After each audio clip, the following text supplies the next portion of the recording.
face à mes défis, moi, j'avais juste besoin de celui qui dit « Vas-y, on est avec toi ». Mais comme je vous ai dit, les gens ont passé le temps à taper sur les idées, à me taper, à me détruire les idées. Ça fait que personne ne croyait à la cacao culture au Burkina Faso. Jusqu'au moment où est venu le président Traoré, qui a dit « Tiens, est-ce que la cacao culture est possible au Burkina Faso ?» Je lui ai répondu tout de suite « Oui ». Et il a cherché à comprendre autour du cacao quel était le rendement. Je lui ai donné le rendement. Il dit, ben, on lance le projet.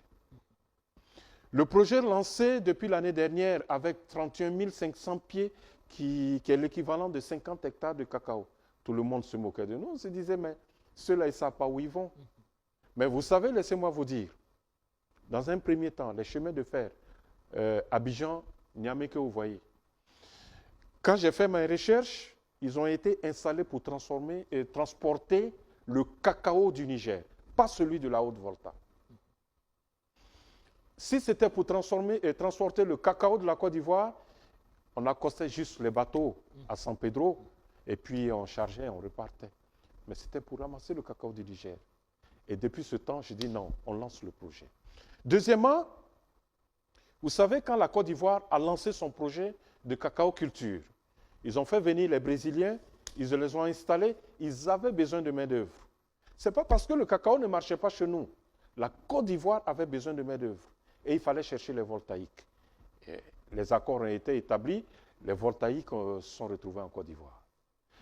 Quand vous prenez le Burkina Faso, la région de Fada, de Pau, la région de Léo, la boucle du Moun jusqu'à Faramana, tout ça c'est une zone de cacao. Alors, on a juste le nord qui n'est pas la zone du cacao.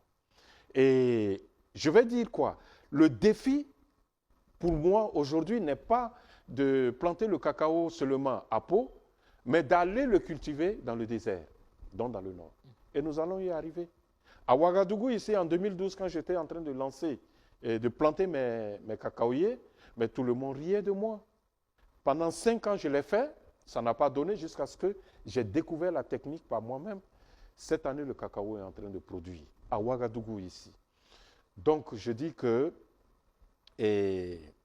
d'ici les 5 ans, avec le chef de l'État, avec le gouvernement burkinabé, avec le ministère de l'Agriculture, je pense que nous allons